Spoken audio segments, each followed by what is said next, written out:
Good evening all of you guys, welcome to Make IAS. मेरा नाम है अमित कपूर और हम लोग आईपीएफ की चर्चा करते हैं इस समय।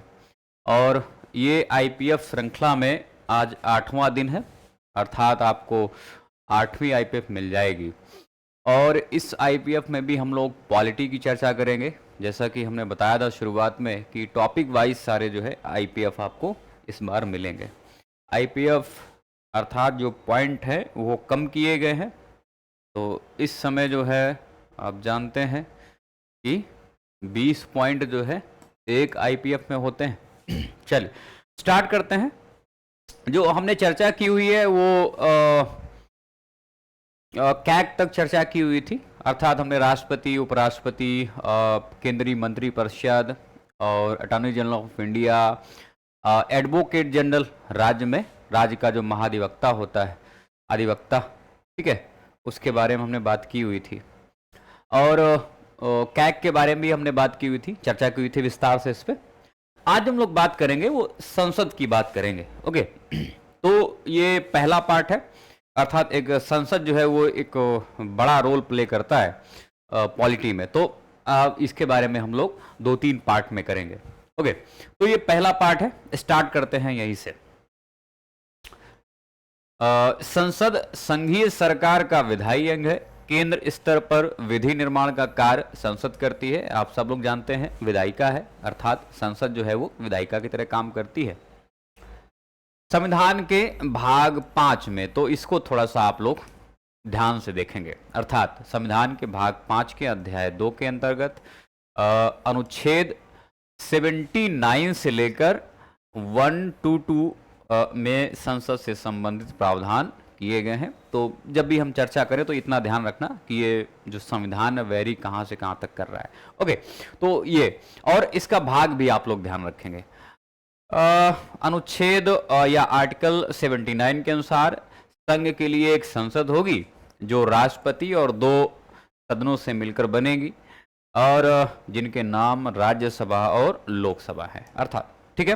तो संसद होगी, तो संसद में 3 लोग यहाँ पे शामिल होंगे, एक तो राष्ट्रपति और इसके बाद में लोकसभा और राज्यसभा। ओके, इतना सब आपने अपने दिमाग में रखना है।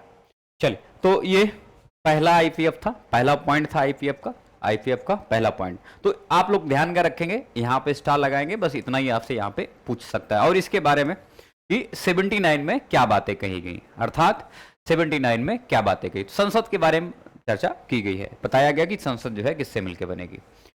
इसके बाद में हम लोग देखो, अभी जो ये पार्लियामेंट 1 जो हम लोग कर रहे हैं, अर्थात जो ये पहला सेशन है, इसमें हम लोग लोकसभा की बात करेंगे और कुछ मुद्दे जो है वो राज्यसभा से संबंधित आपको देखने को मिलेंगे। तो इसके बाद में हम राज्यसभा और बाकी संसदीय समितियां क्या हैं और वगैरह वगैरह हम लोग बाद में देखेंगे। तो अनुच्छेद 81 के अनुसार लोकसभा, तो हम लोग लोकसभा की बात करेंगे। आर्टिकल 81 में लोकसभा के बारे में बात कही गई, अर्थात लोकसभा राज्यों से 530 से अनधिक और संघ राज्य क्षेत्रों या जो केंद्र शासित प्रदेश होते हैं इनसे 20 से अनधिक प्रतिनिधि सदस्यों से मिलकर बनेगी। अर्थात अनधिक का मतलब होता है कि इससे अधिक नहीं।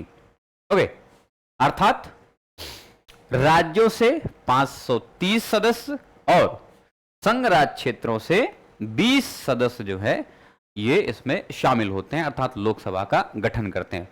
अनधिक का मतलब होता है कि इससे अधिक नहीं। ओके, तो एक ये मैक्सिमम संख्या दी गई है। आगे, यदि राष्ट्रपति की राय में लोकसभा में आंग्ल भारतीय समुदाय का प्रतिनिधित्व पर्याप्त नहीं है, ध्यान रखना संसद नहीं है यहाँ पे, इसको स्टार लगाएंगे। आपसे अगर स्टेटमेंट, आजकल यूपीपीसीएस में अच्छा खासा पूछ रहा है स्टेटमेंट, तो जब कभी भी स्टेटमेंट देकर पूछेगा तो हो सकता है यहाँ पे संसद बोल दे, तो आप ध्यान रखना यहाँ पे स्टार मैंने लगा दिया, आप भी लगा लेंगे। राष्ट्रपति की राय में, ओके, राष्ट्रपति की राय में लोकसभा में अगर आंग्ल भारतीय समुदाय का प्रतिनिधित्व जो है वो पर्याप्त नहीं है, तो अनुच्छेद 331 के तहत उसके द्वारा लोकसभा में उस समुदाय के 2 सदस्य मनोनीत करने की व्यवस्था की गई। तो ये राष्ट्रपति को अधिकार दिया गया। लेकिन हाल फिलहाल में आप देखेंगे 4 साल पहले जो है इसमें बदलाव किया गया है।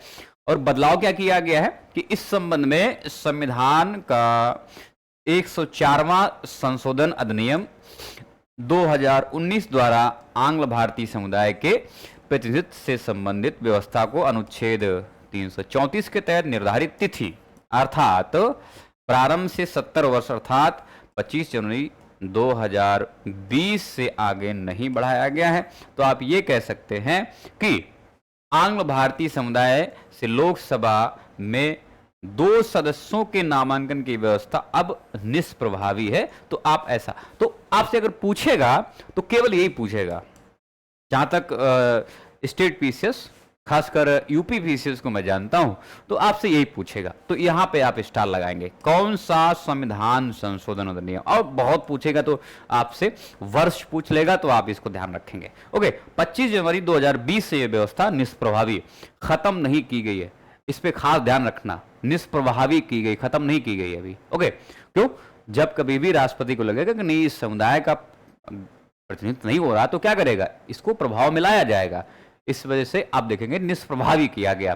तो हालांकि यूपीएससी आपको अंतर करेगा इसमें पूछने में, इसके पूछने में अंतर करेगा कि समाप्त कर दी गई है निष्प्रभावी। स्टेट पीसीएस वहां तक नहीं जा पाता है। तो आपसे 104वां।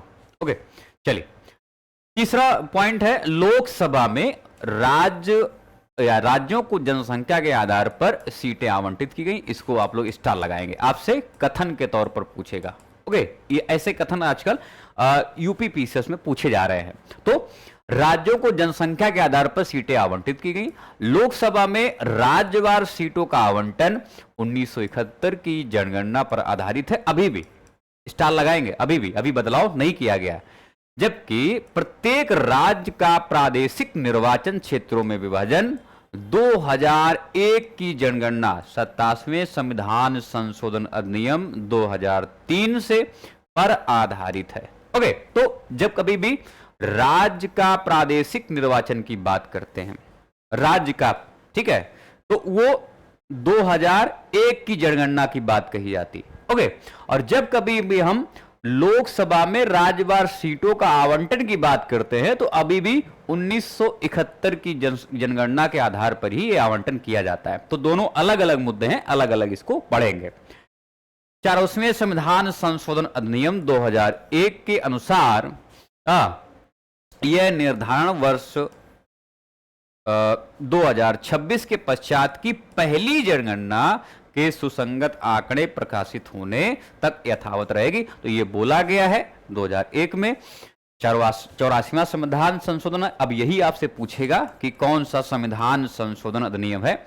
तो 2001 में व्यवस्था की कि भाई अब ऐसा करते हैं कि अभी जनगणना हो जाए, 1-2 दशक और बीत जाएं, इसके बाद में हम ऐसा करेंगे। तो इसको 2026 तक के लिए अभी इसको रखा गया। जब 2026 में अभी जनगणना हुई है, अभी आंकड़े जारी किए जाएंगे, इसके बाद में देखा जाएगा। ओके, तो ये बात समझ में आ गई। तो ये काफी अच्छे यहां से क्वेश्चन बना सकता है आपसे। तो इसको पूरा स्टाइल दोनों हमने लगा रखा है। चलिए नेक्स्ट पॉइंट, अनुच्छेद 83(2) के अनुसार लोकसभा की अवधि जो है ये प्रथम अधिवेशन के लिए नियत तारीख से 5 वर्ष तक की होगी।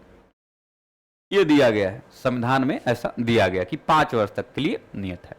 हालांकि राष्ट्रपति को 5 वर्ष से पूर्व किसी भी समय लोकसभा को विघटित करने का अधिकार दिया गया है। तो ये ध्यान रखना। अब देखो, अब ऐसा नहीं कि भाई राष्ट्रपति का मूड आगे, चलो आज विघटित कर देते हैं लोकसभा को, या बोलेगा कि चलो आज जो है ये कार्यपालिका को विघटित कर देते हैं, ऐसा नहीं, ध्यान रखना। तो ये जो है जब कभी भी आप जानते हैं कि बहुमत जो है वो नहीं सिद्ध होता है, तब राष्ट्रपति ऐसा कर सकता, या फिर प्रधानमंत्री ऐसा बोल दे कि भाई अब जो है कार्यपालिका को भंग कर दिया जाए, या फिर लोकसभा जो है बहुमत में नहीं है, या फिर आपसे प्रधानमंत्री ऐसा बोले, तब ऐसा कर सकते हैं, अपनी मर्जी से नहीं। ओके, अपनी मर्जी से कब? जब लोकसभा में बहुमत ना हो। तो ये बात समझ आ गई। तो ये अनुच्छेद याद रखना, केवल 83(2) के तहत ऐसा किया गया है, ऐसे बातें बोली गई हैं कि भाई 5 वर्ष तो नियत है, और राष्ट्रपति जो है अगर चाहे तो उससे पहले भी चाहने का मतलब आप ध्यान रखना। दूसरा है आपात की उद्घोषणा प्रवर्तन में होने पर संसदीय विधि द्वारा ये संसद की अवधि जो है एक बार में 1 वर्ष के लिए बढ़ाई जा सकती। अंडरलाइन करेंगे इसको, ओके, और स्टार भी लगाएंगे, स्टार भी लगाएंगे। एक बार में 1 साल के लिए या 1 वर्ष के लिए आपात की उद्घोषणा के प्रवर्तन में ना रहने पर, अर्थात इन्फोर्समेंट में नहीं है, तो फिर इसके बाद उसका विस्तार किसी भी दशा में 6 माह की अवधि से अधिक नहीं होगा। तो ध्यान रखना है यहां पे, जब आपात की उद्घोषणा प्रवर्तन में है तो एक बार में 1 साल के लिए, और प्रवर्तन में नहीं है तो 6 महीने से ज्यादा इस आपात की उद्घोषणा को आगे नहीं बढ़ाया जा सकता है। ये आप लोग थोड़ा सा कंठस्थ करेंगे। भारत का कोई भी नागरिक लोकसभा का सदस्य बन सकता है, उसके लिए 25 वर्ष से कम की आयु नहीं होनी चाहिए। ओके, 25 वर्ष से कम की आयु नहीं होनी चाहिए लोकसभा का। क्या कोई जिसको वोटिंग राइट मिला हुआ है, वोट का अधिकार मिला हुआ है, तो क्या वो लोकसभा का सदस्य बन सकता है? नहीं बन सकता है। अच्छा, यूपीएससी में इंटरेस्टिंग क्वेश्चन पूछा गया ऐसे कुछ करके, हालांकि हम स्टेट पीसेस की बात करें, हो सकता है रिपीट कर दे आपसे। तो बोला कि जो जिसको वोटिंग का अधिकार दिया गया है, ठीक है, वो लोकसभा का सदस्य बन सकता है। तो वोटिंग का अधिकार जो है तो 18 वर्ष से ही मिल जाता है। वे सभी लोग जिनको वोटिंग का अधिकार दिया गया है वो लोकसभा का सदस्य बन सकता है? नहीं बन सकता है। वो सभी लोग नहीं बन सकते, क्योंकि वोटिंग का अधिकार कहां से दिया गया? 18 साल से। ओके, अभी एज क्या चाहिए लोकसभा का सदस्य बनने के लिए? ओके, तो इसके लिए 25 वर्ष है, और वोटिंग राइट्स कहां से मिलते हैं? वो 18 वर्ष से। तो ये ध्यान रखना, थोड़ा सा कंफ्यूज करता है, हालांकि यूपीएससी स्टेट पीसेस वहां तक नहीं जाएगा। तो ये ध्यान रखना 25 वर्ष से अधिक। अच्छा, उसे इस उद्देश्य के लिए चुनाव आयोग द्वारा अधिकृत किसी व्यक्ति के समक्ष शपथ लेनी होगी। ध्यान रखना, चुनाव आयोग या फिर चुनाव आयोग जो अधिकृत करता है किसी, उसके सामने। अच्छा, ये आप लोग थोड़ा सा बताएं कि ये कौन सी अनुसूची में है, ये कौन सी अनुसूची के तहत जो है वो शपथ की बात करता है। अच्छा, उसमें वह सभी योग्यताएं हो जो समय समय पर संसद द्वारा निर्धारित की जाए। इसको पॉइंट आउट करेंगे और स्टार लगाएंगे। स्टार किस वजह से लगाएंगे? कि कई बार होता है कि राष्ट्रपति ऐसा बोले, नहीं, राष्ट्रपति नहीं है, संसद जो है वो अगर कुछ ऐसी योग्यताएं क्वालिफिकेशन निर्धारित करता है तो वो जो है मान होंगी। हाँ, राष्ट्रपति यहां पे नहीं होगा, तो इसको थोड़ा पॉइंट आउट करेंगे। दूसरा, सुरक्षित स्थान के लिए चुनाव लड़ने वाला व्यक्ति वांछित शर्तों के अनुसार अनुसूचित जाति अथवा जनजाति से होना चाहिए। तो ये भी बात जो है कही गई है संविधान में कि जब भी रिजर्व सीट आती है तो उसके लिए चाहे वो किसी भी जाति धर्म का हो, तो और रिजर्व सीट आती है तो रिजर्व वाला जो SC ST वर्ग का ही वही खड़ा होगा और उसको सब लोग वोटिंग करते हैं। ओके, सब लोग क्या करते हैं? वोट करते हैं। अगला पॉइंट, लोकसभा का स्थगन अध्यक्ष करता है। ध्यान रखना, अर्थात यहां पे मैं लिख देता हूं, लोकसभा स्पीकर करता है। ओके, लोकसभा स्पीकर, जबकि सत्रावसान और विघटन ये राष्ट्रपति महोदय। तो इसको भी स्टार लगाएंगे। कई बार होता है कि एक लाइन में लिख दिया जाता है कि स्थगन, विघटन या सत्रावसान वो राष्ट्रपति करते हैं, तो ये थोड़ा सा मुद्दे वाली बात बनती है। मुद्दे वाली बात क्या है कि दो काम तो यहां पे राष्ट्रपति महोदय कर रहे हैं, एक तो सत्रावसान कर रहे हैं और विघटन कर रहे हैं। स्थगन जो है वो, ध्यान रखना, राष्ट्रपति की शक्ति नहीं है, लोकसभा स्पीकर की शक्ति है।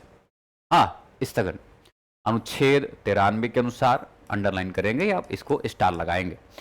लोकसभा के सभी सदस्यों द्वारा अध्यक्ष एवं उपाध्यक्ष का चुनाव लोकसभा के सदस्यों में से किया जाता है। तो ये ध्यान रखना, क्योंकि अभी नई नवेली हमारी लोकसभा का गठन हुआ है। ओके, तो ये सब सारे पॉइंट आप लोग इस वजह से ध्यान रखना। निश्चित तौर पर यहां से 1 या 2 या 3 क्वेश्चन जो है पूछे जाने की प्रबल संभावना है। अनुच्छेद 94 खा के अनुसार पॉइंट आउट करेंगे कि ये क्या बातें करता है।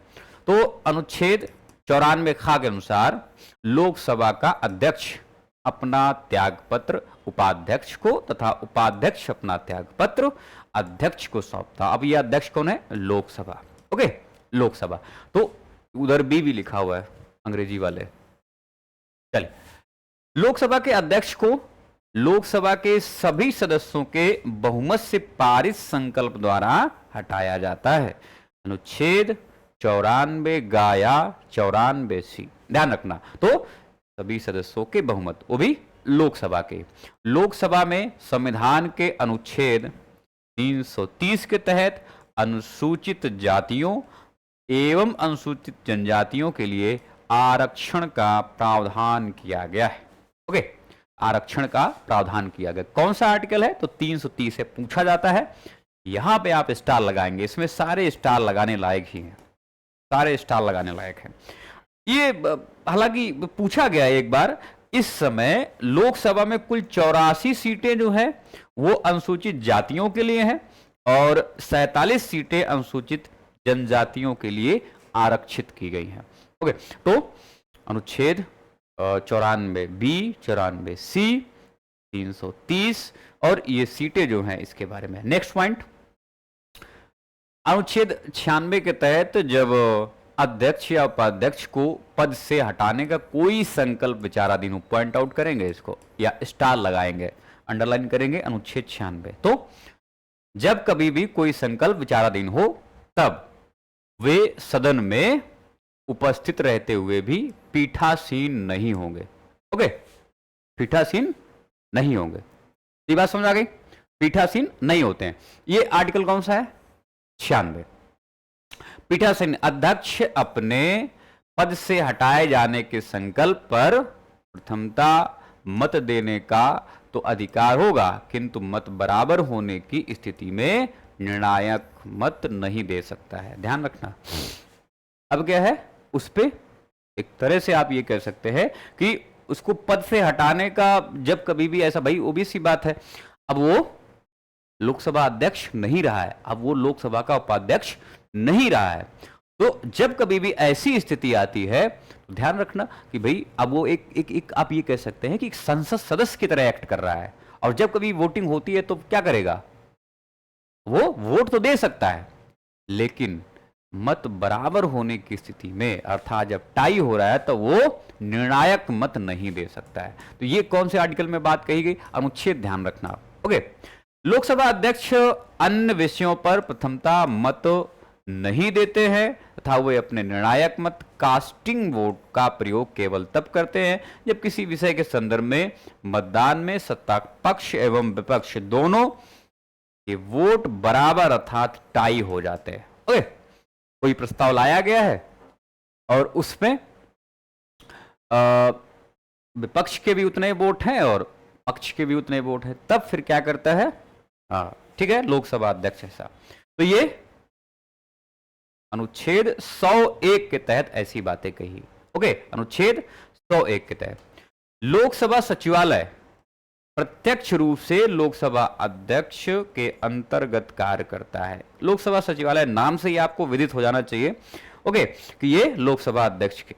नेक्स्ट, प्रोटेम स्पीकर क्या होता है? देखें, प्रोटेम स्पीकर ये आम चुनाव के बाद नवनिर्वाचित या नई नवेली लोकसभा सदस्यों को शपथ दिलाते तो प्रोटेम स्पीकर एक बड़ी भूमिका निभाता है।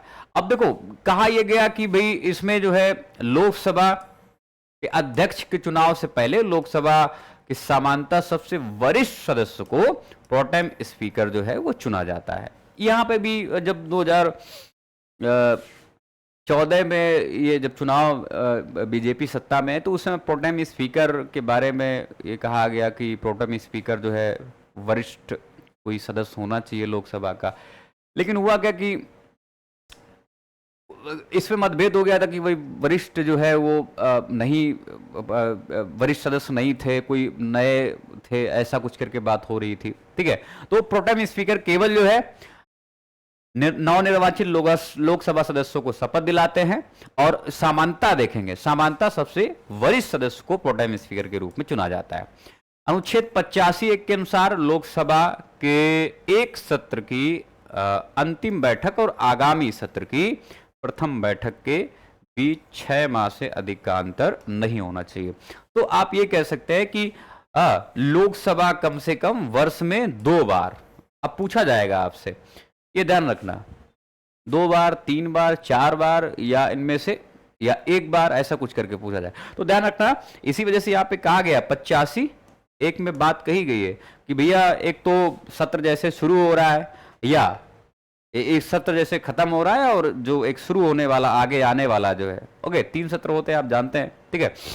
तो शीतकालीन सत्र होता है, तो बजट सत्र होता है, फिर इसके बाद शीतकालीन सत्र होता है, ग्रीष्मकालीन सत्र होता है, ठीक है। तो ये ध्यान रखना आप लोग, 3 सत्र होते हैं, और इन तीनों सत्रों में कम से कम जो है 2 बार मिलना चाहिए, मतलब 2 सत्र तो चलने ही चलने चाहिए, ओके, मिनिमम से मिनिमम, ओके, नहीं तो फिर तीनों चलाओ।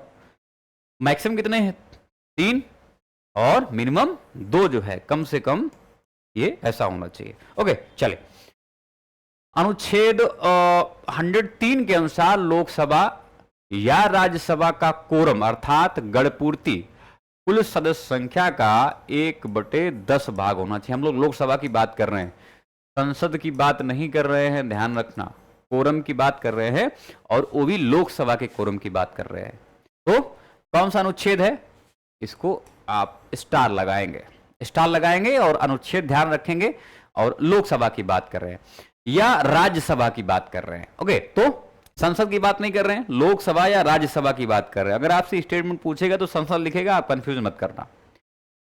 तो 1/10 भाग होना चाहिए। मुख्य विपक्षी दल की मान्यता हेतु भी यही सदस्य संख्या आवश्यक है। ध्यान रखना, कोरम की बात हुई तो आप जानते हैं कि 2014 में बीजेपी सरकार, 2019 में बीजेपी सरकार, यहां तक आप देखेंगे विपक्षी दल को मान्यता नहीं मिली हुई थी, क्योंकि आप देख पा रहे होंगे वो जो कोरम है वो पूरा नहीं कर पा रहे थे। लेकिन इस बार राहुल गांधी जी को जो लोकसभा में, और मल्लिकार्जुन खड़गे जो है वो प्रतिपक्ष जो है वो राज्यसभा में, नेता विपक्ष लोकसभा में राहुल गांधी, नेता प्रतिपक्ष मल्लिकार्जुन खड़गे वो राज्यसभा में है। तो ये 103 जो है लोकसभा, राज्यसभा और विपक्षी दल की मान्यता हेतु ही ये अनुच्छेद जो है 100। उत्तर प्रदेश राज्य लोकसभा में सर्वाधिक 80 सीटें, 80 प्रतिनिधि भेजता है। इसके बाद महाराष्ट्र है, पश्चिम बंगाल 42 भेजता है। वर्तमान में लोकसभा निर्वाचन क्षेत्र के लिए प्रत्याशी हेतु चुनाव व्यय की अधिकतम सीमा 95 लाख। कुछ राज्यों या संघीय क्षेत्रों की बात करें तो मतलब कुछ संघ राज्य क्षेत्र की बात करें तो वहां पे 95 लाख है, ओके। बाकी आप देख, ये 75 लाख है, माफी चाहूंगा, 75 लाख है। 95 लाख अर्थात वो जो लोकसभा के चुनाव क्षेत्र से संबंधित है, मतलब राज्यों की बात कर रहे हैं। तो राज्यों के लिए 95 लाख, और बाकी के लिए अर्थात जो संघ राज्य क्षेत्र है उनके लिए 75। विधानसभा की बात कर लेते, विधानसभा निर्वाचन क्षेत्र के लिए यहीं पे 40 लाख, और कुछ राज्यों एवं कुछ राज्यों यहाँ पे, ठीक है, कुछ राज्यों मतलब जो छोटे होंगे संघीय राज्य क्षेत्रों में 28 लाख जो है ये निर्धारित की, मतलब इतना जो है खर्च किया जा सकता है। अभी सीमा एक बार क्रॉस चेक कर लेना कि भाई ये सीमा जो है आगे बढ़ाई गई या नहीं बढ़ाई गई, इसको क्रॉस चेक कर लेना। लेकिन हमें ये ध्यान रखना है कि सबसे ज्यादा सीटें कौन है, फिर दूसरे नंबर पे कौन है और तीसरे नंबर पे कौन है, इसके बारे में खास जानकारी। 9वां पॉइंट, लोकसभा का प्रथम चुनाव जो है वो 25 अक्टूबर 1951 से 21 फरवरी 1952 तक चला था, और यह चुनाव 489 सीटों के लिए किया गया। तो यहां पे ध्यान रखना, ये स्टार लगाएंगे आप यहां पे, कितनी 489। प्रथम लोकसभा का पहला अधिवेशन ये 13 मई 1952 को संपन्न हुआ था, या ये 13 मई 1952 को हुआ था, ठीक है। तो इसको डेट भी ध्यान रखना, आपसे कई बार डेट तारीखें भी पूछ सकता है। तो 13 मई 1952 को ये अधिवेशन स्टार्ट होता है, ओके। 15 मई 1952 को गणेश वासुदेव मावलंकर, जिनको आप जीवी मावलंकर बोलते हैं, मावलंकर लोकसभा के प्रथम अध्यक्ष बने, अर्थात जैसे अधिवेशन हुआ उसके 2 दिन बाद 27 फरवरी 1956 तक ये पद पर रहते हैं। पहली लोकसभा के शेष कार्यकाल के लिए तत्कालीन उपाध्यक्ष एम अनंत सैनम अयंगर लोकसभा अध्यक्ष 8 मार्च 1956 को बने, जो कि द्वितीय लोकसभा के अध्यक्ष भी रहे। तो जीवी मावलंकर के मृत्यु के बाद में जो उपाध्यक्ष थे, ध्यान रखना, यही जो है एम अनंत सैनम अयंगर, बाकी कार्यकाल जो प्रथम लोकसभा थी उसके बाकी कार्यकाल के लिए इन्होंने अध्यक्षता की। और फिर इसके बाद में, प्रथम के बाद में जब दूसरी लोकसभा का गठन किया गया तो यही अयंगर साहब अध्यक्ष भी बने। ओके, ये ध्यान रखना। 1954 में जीवी कृपलानी सहित विपक्ष के 21 सांसदों द्वारा लोकसभा के प्रथम अध्यक्ष जीवी मावलंकर को पद से हटाने हेतु प्रस्ताव लाया गया था, जिसे लोकसभा द्वारा अस्वीकृत कर। तो ध्यान रखना, ऐसे पहले लोकसभा अध्यक्ष जिनके खिलाफ अविश्वास प्रस्ताव जो है वो लाया गया था। ओके, अविश्वास, ये उनको पद से हटाने, अविश्वास माफी चाहूंगा, उनको पद से हटाने के लिए ये प्रस्ताव कौन लाया था? ध्यान रखना, जीवी कृपलानी से विपक्ष के, तो इनका नाम ध्यान रखना। लोकसभा की प्रथम महिला अध्यक्ष मीरा कुमार, ये 2009 से 14 तक। वर्तमान में लोकसभा के अध्यक्ष ओम बिरला है, वर्तमान में लोकसभा के।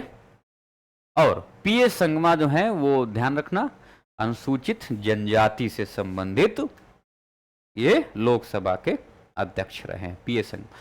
राज्यवार लोकसभा सीटें, उत्तर प्रदेश 80, महाराष्ट्र ये हम पढ़ चुके हैं 48 है, पश्चिम बंगाल 42, बिहार 39, तमिलनाडु 38, और ये जो एमपी जो है 29 सीटें हैं, कर्नाटक 28 है, गुजरात 26, राजस्थान 25, आंध्र प्रदेश 24, उड़ीसा 21, केरल 20, तेलंगाना 17, असम 14, इधर भी 14 हैं, अर्थात झारखंड में भी, तो असम और इधर पंजाब 13, छत्तीसगढ़ 11, हरियाणा 10 और उत्तराखंड 5, हिमाचल प्रदेश 4, अरुणाचल प्रदेश 2, गोवा 2, मणिपुर 2 और मेघालय 2, त्रिपुरा 2। तो ये 2-2 वाला आंकड़ा है, इसको ध्यान रखना। मिजोरम, नागालैंड और सिक्किम। अब देखो ये क्वेश्चन कैसे पूछता है आपसे, एक तो सुमेलित करने के लिए पूछ देता है, दूसरा बोलता है कि कौन सा युग्म सही सुमेलित नहीं है। तो दो तरह के क्वेश्चन बनाता है। पहला, एक तो मैचिंग करने के लिए बोलता है, ठीक है, एक तो मैचिंग करने के लिए क्वेश्चन पूछता है, इधर राज्य दे देगा, इधर राज्य दे देगा और इधर क्या करेगा, इधर सीटें दे देगा, कितनी सीटें कौन से राज्य में है। ओके, और दूसरा जो क्वेश्चन बनाता है वो बोलता है कौन सा युग्म सुमेलित नहीं है, कौन सा युग्म सुमेलित नहीं है।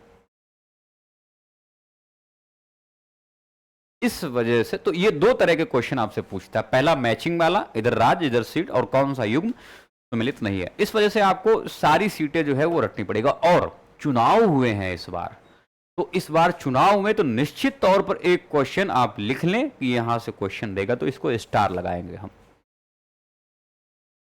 चुनाव हुआ है तो निश्चित तौर पर। चलिए, पॉइंट 11वां, संविधान के अनुसार कोई व्यक्ति संसद सदस्य नहीं बन सकता है यदि भारत सरकार या किसी राज्य सरकार के अधीन कोई लाभ के पद धारण करता है, संसद द्वारा तय कोई पद या मंत्री पद को छोड़कर। ओके, हमने बताया था। दूसरा यहाँ पे एक मुद्दा बनता है कि वो विकृत और न्यायालय ने ऐसी घोषणा की है, भैया विकृत है या फिर दिवालिया घोषित किया गया, बैंकरप्ट जिसको बोलते हैं, इंसॉल्वेंट, ओके, अंग्रेजी वाले। तो दिवालिया घोषित किया गया या न्यायालय द्वारा बोला गया कि भैया विकृत है, ओके, तो फिर आप देखेंगे कि वो संसद का सदस्य नहीं बन सकता है। यदि वह भारत का नागरिक नहीं है या उसने किसी विदेशी राज्य की नागरिकता अपनी इच्छा से अर्जित की है, अपनी इच्छा से अर्जित, शिक्षा नहीं है, इच्छा से अर्जित कर लिया, या वह किसी विदेशी राज्य के प्रति निष्ठा को अभी स्वीकार किए हुए है। ओके, तो ऐसी दशा में भी एक तो नागरिक नहीं है, या फिर अपनी इच्छा से किसी राज्य या स्टेट या किसी देश की नागरिकता स्वीकार करता है, या फिर यहाँ पे विदेशी राज्य के प्रति अभी भी वो निष्ठा रखे हुए और स्वीकार किए हुए, इस वजह से वो, ध्यान रखना, संसद सदस्य नहीं बन सकता है। यदि वह संसद द्वारा बनाई गई किसी विधि द्वारा अयोग्य घोषित किया जाता है तो भी वो संसद सदस्य नहीं बन सकता है। क्या यहां से क्वेश्चन पूछे जा सकते हैं? देखो अभी तक कोई क्वेश्चन पूछा नहीं है, लेकिन स्टार लगाएंगे क्योंकि अब ये हो सकता है कि आपसे कोई क्वेश्चन पूछ दे। स्टेटमेंट के तौर पर भाई संसद का सदस्य नहीं माना जाएगा, आपसे 1 2 3 करके दे देगा या 1 2 दे देगा, बोलेगा ए बी सी या डी। इसके बाद में एक 12वां पॉइंट, ये भी काफी इंटरेस्टिंग है, समझें एक बार। वैसे तो संसद का सदस्य नहीं बन सकता, वो हमने मुद्दे देख लिए, लेकिन एक मुद्दा यहां पे ये बनता है कि जन प्रतिनिधित्व अधिनियम 1951 में कुछ ऐसे प्रावधान दिए गए हैं जहां अगर इनको फुलफिल नहीं कर रहा है कोई, तो तब भी वो संसद सदस्य नहीं बन सकता है। तो वो कौन से जो है पियारे 1951 में कौन से प्रावधान किए गए हैं जो किसी भी संसद सदस्य के लिए अयोग्यताएं निर्धारित करता है? देखिए पहला यहां पे पॉइंट है कि वो चुनावी अपराध या चुनाव में भ्रष्ट आचरण के तहत दोषी करार दिया गया हो। चुनावी अपराध वो निर्धारित करेगा संसद कि क्या चुनावी अपराध में इसको गिना जाएगा या नहीं गिना जाएगा। इसके बाद में उसे किसी अपराध में 2 वर्ष या उससे अधिक की सजा ना हुई हो, अगर सजा हुई है तो फिर वो संसद का सदस्य नहीं बन सकता है। ओके, 2 साल या उससे अधिक के लिए। इसके बाद में तीसरा पॉइंट है, वह निर्धारित समय के अंदर चुनावी खर्च का ब्यौरा देने में असफल ना रहा हो, असफल ना रहा हो, उसे सरकारी ठेका काम या सेवाओं में कोई दिलचस्पी ना हो। अगर दिलचस्पी है तो फिर वो संसद सदस्य नहीं बन। वह निगम में लाभ के पद या निदेशक या प्रबंध निदेशक के पद पर ना हो जिसमें सरकार का 25% हिस्सा हो। कितना? 25% हिस्सा। तो ये उसे भ्रष्टाचार या निष्ठाहीन होने के कारण सरकारी सेवाओं से बर्खास्त ना किया गया हो। ओके, तो ये भी 1951 पियारे एक्ट 1951 में बात कही गई। ओके, उसे विभिन्न समूहों में शत्रुता बढ़ाने या रिश्वतखोरी के लिए दंडित ना किया गया हो। किसी सदस्य में उपरोक्त अयोग्यताएं संबंधी पृष्ठ पर राष्ट्रपति का फैसला अंतिम होता है।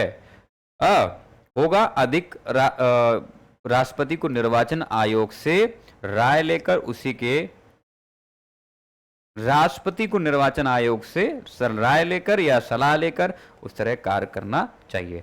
तो ये ध्यान रखना। अब यहां पे इतनी निर्योग्यताएं दी गई हैं या अयोग्यताएं दी गई हैं और बाद में ये बता दिया गया है कि ये जो पियारे 1951 में प्रावधान किए गए हैं किसी भी संसद सदस्य की निर्योग्यताओं के लिए या अयोग्यताओं के लिए, उस पे राष्ट्रपति जो है वो फैसला सुनाते हैं और ये इनका फैसला अंतिम होता है। खासकर तब जब ये एक बार चुनाव आयोग से डिस्कस कर ले। बात समझ आ गई? तो जब कभी भी ध्यान रखना, पियारे एक्ट 1951 को पढ़ें, पियारे को पढ़ें तो ध्यान रखना राष्ट्रपति जो है इस पे फैसला करते हैं, संसद जो है वैसा नहीं करते।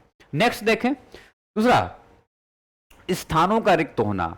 निम्न स्थितियों में संसद सदस्य अपना स्थान रिक्त कर सकता है। एक तो दोहरी सदस्यता, मतलब कोई भी व्यक्ति एक समय में संसद के दोनों सदनों का सदस्य नहीं हो सकता है और इस कारण लोक प्रतिनिधित्व अधिनियम 1951 में कुछ प्रावधान किए गए हैं। क्या प्रावधान किए गए? तो पहला देखें, पहला, यदि कोई व्यक्ति संसद के दोनों सदनों में चुन लिया जाता है तो उसे 10 दिनों के भीतर, ध्यान रखना 10 दिन, अब यही स्टेट पीसेस पूछता है। अगर स्टेट पीसेस की बात करें तो आपसे यही पूछेगा कितने दिन, तो 10 दिनों के भीतर यह बताना होगा कि उसे किस सदन में रहना है। दूसरा पॉइंट है, अगर किसी सदन का सदस्य दूसरे सदन का सदस्य भी चुन लिया जाता है तो पहले वाले सदन में उसका पद रिक्त कर दिया जाएगा। क्यों? क्योंकि वो भाई इसी वजह से चुनाव लड़ रहा है कि उस सदन में नहीं रहना चाहता है। चुनाव क्यों लड़ रहा है? वो भाई पहले वाले सदन में रहना ही नहीं चाहता, किसी दूसरे सदन में जाना चाहता है। ओके, तो पहला वाला इसी वजह से रिक्त होगा।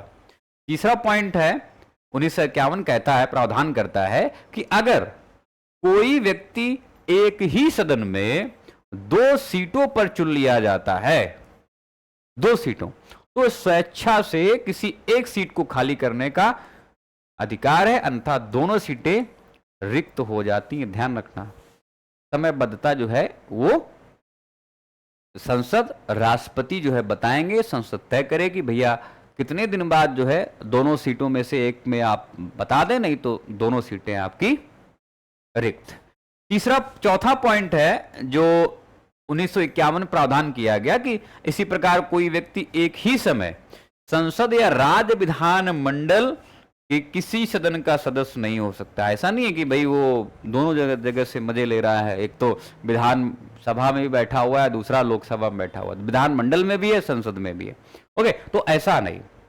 अगर एक और पॉइंट है, 5वां, यदि कोई व्यक्ति निर्वाचित होता है तो उसे 14 दिन के अंदर विधानसभा या विधान मंडल की सीट खाली करना होगा, अन्यथा संसद में उसकी सदस्यता समाप्त हो जाएगी।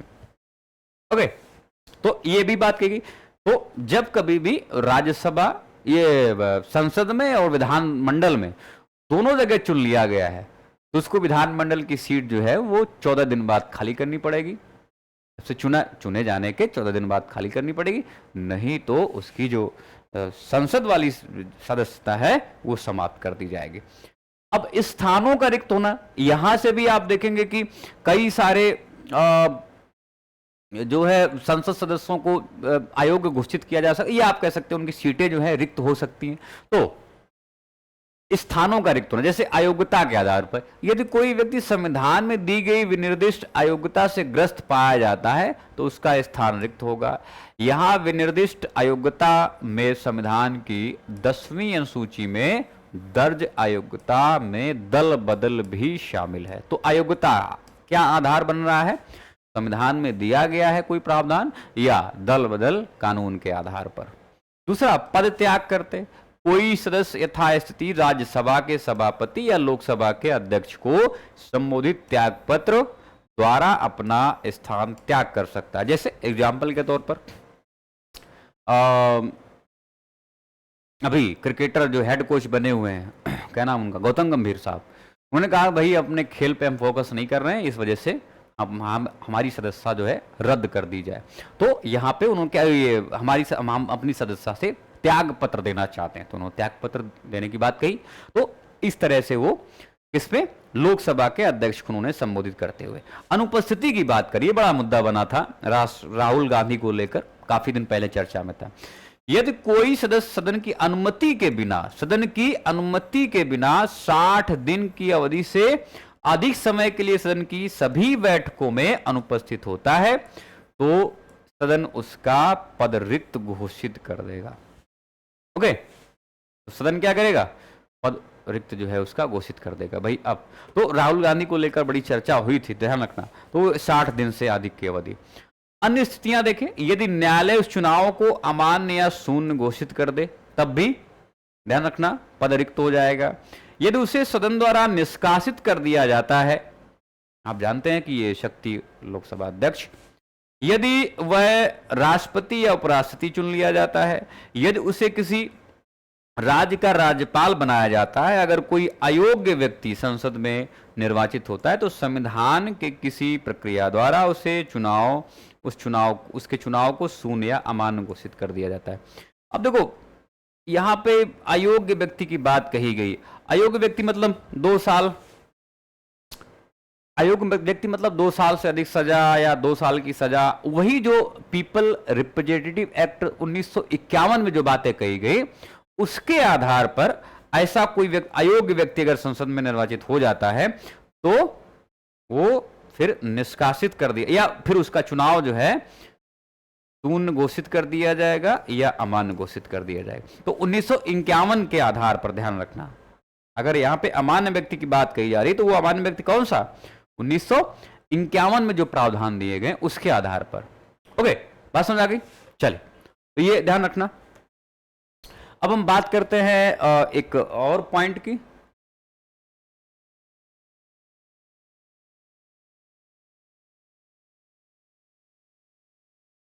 लोकसभा अध्यक्ष शक्तियां, बहुत ज्यादा शक्तियां दी गई हैं, इसमें ध्यान रखना। अब यहाँ शक्तियां दी गई, इसके बाद में कुछ भी आगे नहीं दिया जाएगा, बाकी इससे आगे ज्यादा शक्तियां होती नहीं है, लगभग सारी शक्तियां हमने यहाँ पे दे दी हैं। स्पीकर लोकसभा का मुखिया और उसका प्रतिनिधि होता है, वह सदस्यों की शक्तियों और विशेषाधिकारों का संरक्षक होता है।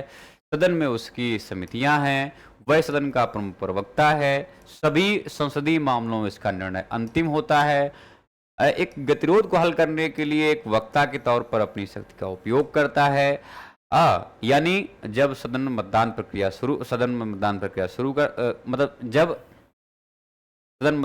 शुरू करता है तो स्पीकर पहली बार में वोट नहीं डालता, ये हमने देख चुके हैं।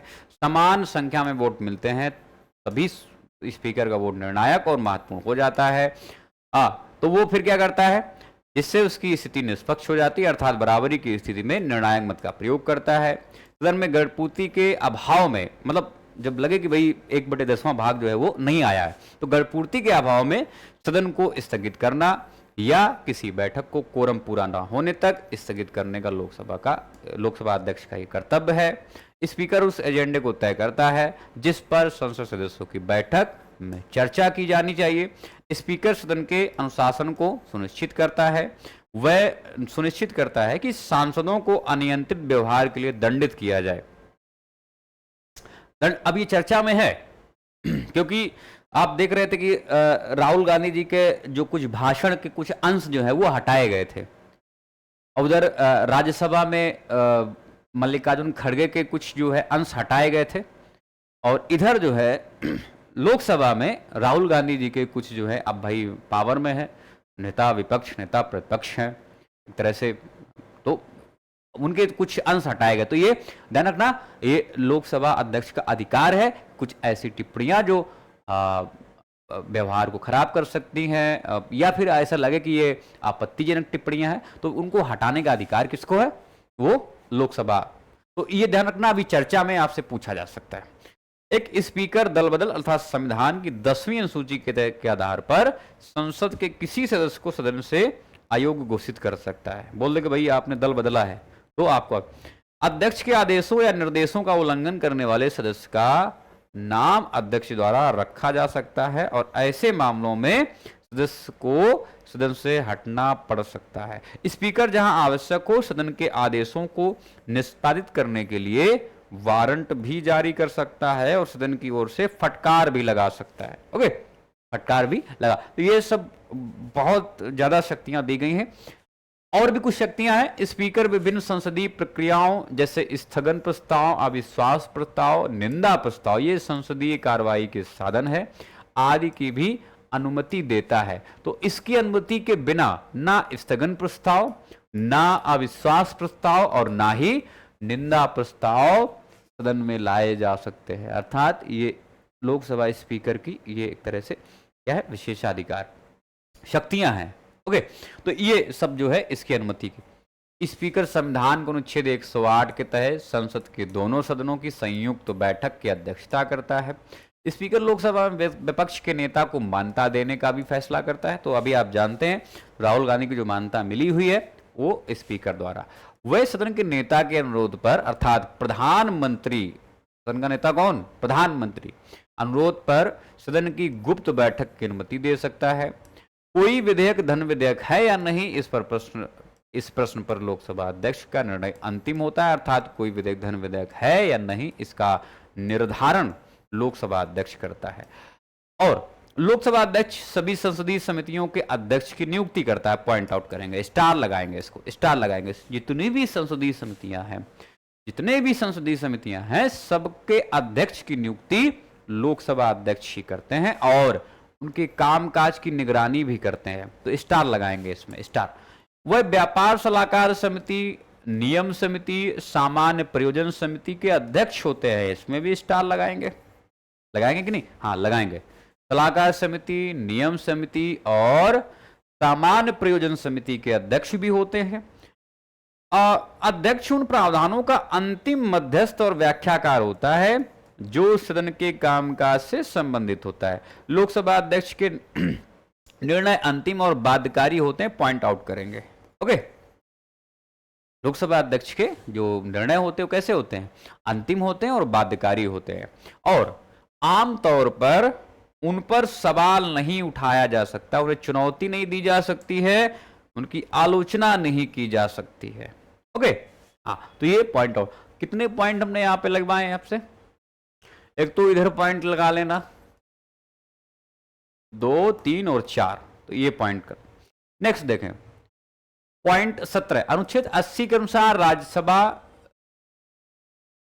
राज्यों और संघ राज्य क्षेत्रों के 238 से अनधिक निर्वाचित अप्रत्यक्ष रूप से तथा राष्ट्रपति द्वारा मनोनीत 12 सदस्यों से मिलकर बनी होती। तो ध्यान रखना यहाँ पे कि बोला गया है कि राज्यसभा द्वारा मनोनीत 12 सदस्य जो विभिन्न क्षेत्रों में महारत हासिल किए हुए हो, तो 12 वो, और 238 से अधिक नहीं, अनधिक का मतलब क्या है, 238 से अधिक नहीं, और उसमें भी संघराज्य क्षेत्र, राज्य, बड़े राज्य, छोटे राज्य, ओके, ये सब। तो यहां पे क्या बताया गया, राज्य और संघराज्य क्षेत्रों के 238, ये और 12, वर्तमान में 12 मनोनीत और 233 निर्वाचित सदस्यों सहित राज्यसभा की कुल जो सदस्य संख्या है कितनी है, 245 है। राष्ट्रपति द्वारा नामांकित किए जाने वाले सदस्य ऐसे व्यक्ति होंगे जिन्हें साहित्य, विज्ञान, कला और समाज सेवा में विशेष ज्ञान या व्यवहारिक अनुभव हो। तो विशेष ज्ञान या महारत आप कह सकते हैं हासिल की हो, इसमें साहित्य, विज्ञान, कला और समाज सेवा। प्रत्येक राज्यसभा में प्रत्येक राज्य के प्रतिनिधियों का निर्वाचन उस राज्य की विधान सभा के निर्वाचित सदस्यों द्वारा, अंडरलाइन करेंगे, निर्वाचित सदस्यों द्वारा किया जाता है। उस राज्य की विधानसभा के निर्वाचित, मनोनीत नहीं।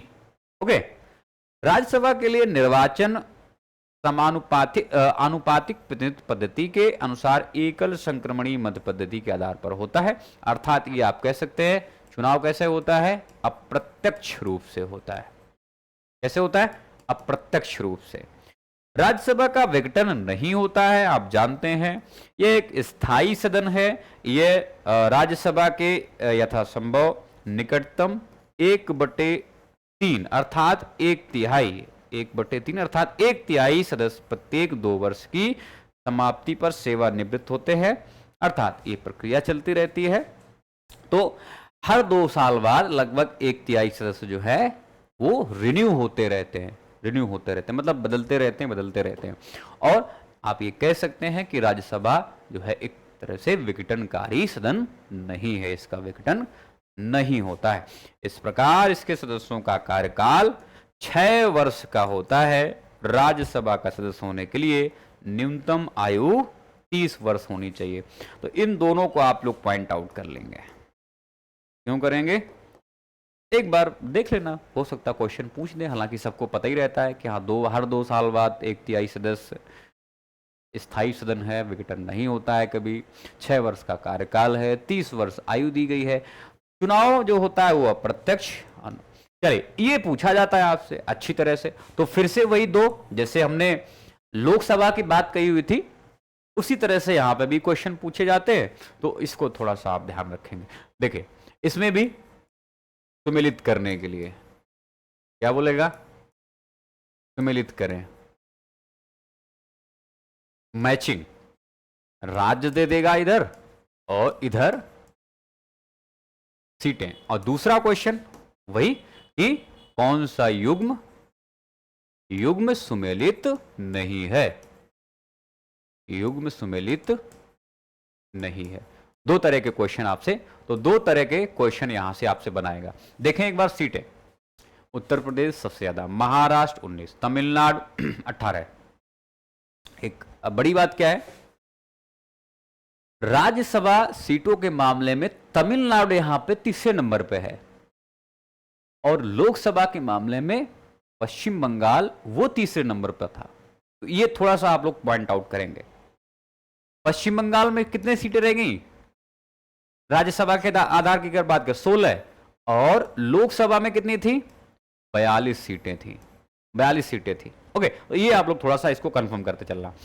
तमिलनाडु 18 है, फिर इसके बाद में 16 जो है ये बिहार पश्चिम बंगाल में है, 12 इकलौता कर्नाटक, 11 कई जगह है, आंध्र प्रदेश में 11, गुजरात में 11 और एमपी में भी 11। उड़ीसा 2 जगह हमें देखेंगे, 10 सीटें कहाँ पे, उड़ीसा में है, राजस्थान में है। 9 सीटें इकलौता केरल, 7 सीटें 3 जगह दिखेंगी, असम में 7, पंजाब में 7, तेलंगाना में 7। 6 सीटें ये झारखंड में केवल हैं। 5 सीटें हमें 2 जगह दिखेंगी, छत्तीसगढ़ हरियाणा, और 4 सीट की बात करें तो केवल जम्मू कश्मीर में है। अब इसके बाद में अब देखें तो हिमाचल प्रदेश ये 3 सीटें हैं और उत्तराखंड 2। एक सीटों की बात करें तो यहां पे काफी दिए गए, अर्थात अरुणाचल प्रदेश, गोवा, मणिपुर, मेघालय, मिजोरम, नागालैंड, सिक्किम, त्रिपुरा। राष्ट्रीय राजधानी थे दिल्ली में जो है 3 सीटें जो है वो राज्यसभा, और पुदुचेरी के लिए केवल 1 सीट जो है वो निर्धारित की गई है। तो आप याद अगर करना चाहें तो कुछ ऐसे याद कर सकते हैं, तो ऐसे याद कर सकते हैं जैसे ये 3 याद कर लें, 2, इसके बाद में कर्नाटक को स्टार लगा लें, 12 सीटें, फिर 3 हमें दिखेंगे इधर आंध्र प्रदेश, गुजरात और इधर, फिर इसके बाद में 2 लगातार 10 वाले, फिर इसके बाद 9 केरल इकलौता है, फिर इसके बाद में 7 जो है वो 3, 6 इकलौता है, 5 2, इसके बाद में 4 की बात करें जम्मू कश्मीर को यहां रखें आप, जैसे 4 सीटें, हाँ फिलहाल ध्यान रखना जम्मू कश्मीर, और अरुणाचल प्रदेश 3 है, उत्तराखंड 3 है, ओके 2 और बाकी सब 1-1। तो आपसे 2 तरह के क्वेश्चन पूछे जाएंगे, और याद करने का तरीका आपने बता दिया। शुरुआत की 3 सीटें, फिर इसके बाद में कुछ डबल ट्रिपल हैं, फिर इसके बाद में सिंगल, फिर डबल ट्रिपल, फिर डबल ट्रिपल, इसके बाद में फिर सिंगल, फिर डबल ट्रिपल या डबल ट्रिपल, फिर से इसके बाद में सिंगल। तो ऐसे कुछ करके आप लोग ध्यान रखना है। सिंगल मतलब कोई एक राज्य के बाद में कुछ अलग सीटें जो हैं संख्या रही होगी। चलिए फटाफट इसको करते हैं। संविधान के अनुच्छेद 249 के तहत यदि राज्यसभा उपस्थित एवं मत देने वाले सदस्यों के 2/3 बहुमत से ऐसा प्रस्ताव पारित करे कि राष्ट्रीय हित में राज्य सूची के किसी विषय पर संसद द्वारा कानून बनाना आवश्यक है, तो संसद उस विषय पर कानून बना सकती है। अनुच्छेद 250 के अनुसार महत्वपूर्ण है, इसको ध्यान रखना। 49 तो सबको पता रहता है कि क्या बात है। 50, 51, 52, 53 ये कुछ ध्यान रखना। तो 50, 250 आपातकाल या आपात की स्थिति में संसद को राज्य सूची में उल्लिखित किसी विषय के संबंध में भारत के संपूर्ण राज्य क्षेत्र या उसके किसी भाग के लिए कानून बनाने की शक्ति, परंतु आपात की समाप्ति के बाद या आपातकाल की समाप्ति के बाद पश्चात 6 माह की अवधि से अधिक यह प्रावधान प्रभावी नहीं रहेगा। तो राज्य सूची के विषय पर 250 के तहत संसद जो है वो कानून।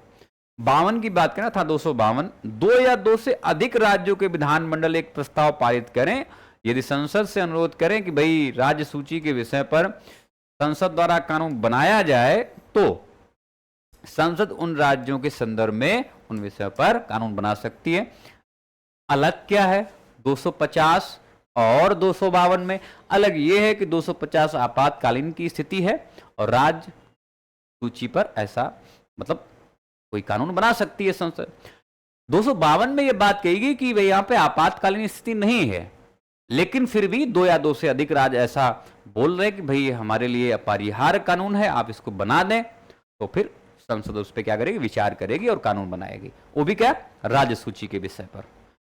अनुच्छेद 253 के अनुसार बात करें तो संसद को किसी अन्य देश या देशों के साथ संधि अथवा समझौते को लागू करने के उद्देश्य से किसी भी विषय पर कानून बनाने का अधिकार दिया गया है, फिर वो चाहे राज्य सूची का विषय हो, चाहे समवर्ती सूची का विषय हो, और फिर इसके बाद में चाहे संघ सूची का विषय, तो वो ध्यान रखना। तो अनुच्छेद 252, 249, 250, 252, 253 अलग अलग हैं। 250 जो है वो क्या करता है, आपातकालीन स्थिति में।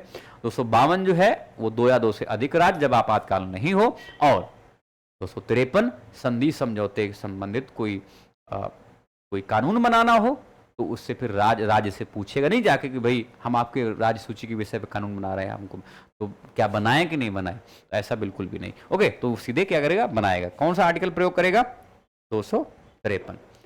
लास्ट है यहाँ पे अंतिम अनुच्छेद 59(1) के अनुसार राष्ट्रपति संसद के किसी सदन का सदस्य नहीं होगा। ओके, हाँ ये ध्यान रखना। लेकिन फिर भी संसद का अभिन्न अंग है, संसद का अभिन्न अंग है। लेकिन 59(1) में क्या कहा गया कि वह, चलिए, अनुच्छेद 109(1) के अनुसार धन विधेयक लोकसभा में पूरा स्थापित किया जाएगा, राज्यसभा में नहीं। कोई विधेयक जिसमें केवल व्यय उल्लिखित है, अनुच्छेद 110 धन विधेयक में कोई विषय उसमें सम्मिलित नहीं है, तो उस संसद के किसी भी सदन में प्रारंभ किया जा सकता है। उसे साधारण विधेयक द्वारा, साधारण विधेयक की तरह ही पेश किया जाता है। ठीक है, लोकसभा द्वारा पारित धन विधेयक राज्यसभा द्वारा भी पारित मान लिया जाता है यदि उस पर राज्यसभा द्वारा 14 दिन तक कोई कार्रवाई नहीं की जाती है। लोकसभा द्वारा विचार के लिए भेजे गए धन विधेयक को राज्यसभा 14 दिन तक रोक सकती है। ओके, तो ये हमने लोकसभा के बारे में, लोकसभा अध्यक्ष के बारे में विस्तार से चर्चा की। कल जो हम लोग बात करेंगे थोड़ा राज्यसभा के बारे में, और फिर इसके बाद में कुछ संसदीय समितियों के बारे में बात कर लेंगे। विधेयक जो है वो कैसे पारित किया जाता है उसके बारे में थोड़ी सी चर्चा करेंगे। उसमें क्या क्या स्टेप हैं, स्टेप 1-2 बार पूछे गए हैं। एक चर्चा और कर लेंगे, जैसे हो सकता है कि उच्चतम न्यायालय की बात कर लें। ठीक है, तो ये नवे आईपीएफ, तो अभी मुझे लग रहा है कि लगभग 4-5 आईपीएफ और यहाँ पे बनेंगे, 4 या 5 आईपीएफ। क्यों? क्योंकि संवैधानिक प्रावधान, ये संवैधानिक जो ढांचे हैं तमाम सारे, जो कॉन्स्टिट्यूशनल बॉडीज हैं, उनके बारे में काफ़ी ज़्यादा जो है चर्चा, जैसे 280 आर्टिकल, 224, 215, 212, और इसके बाद में और भी कुछ जो है बॉडीज़, जैसे अनुसूचित जनजाति जाति आयोग जो है, पिछड़ा आयोग है, इसके बारे में, तो बैकवर्ड जो कमीशन जो है उसके बारे में। तो ये थोड़े 5-6 भी आईपीएफ और यहाँ पे देखने को आपको मिलेगा। नवा आईपीएफ था, नवा था, 8वां था, सर 8वां आईपीएफ है। ठीक है, 8वां दिन, तो ये आपको मिल रहा है। ओके, इसकी जो पीडीएफ है, इसकी जो पीडीएफ है, मेक आईएक्स में पीएमपी प्रोग्राम चलता है। तो आप यहाँ पे, ये 25 जून से स्टार्ट हुआ है, 25 जून से स्टार्ट हो चुका है। आप यहाँ पे अभी भी ज्वाइन कर सकते हैं। तो यहाँ से आपको इसकी जो है पीडीएफ मिल जाएगी। ओके, यहाँ से आपको ये पीएमपी प्रोग्राम में आप बैठेंगे तो आपको नॉमिनल फी है, आप उसको देके चाहो तो ले सकते हैं। चलिए, thanks to all of you, take care, bye bye, good night to all of you guys.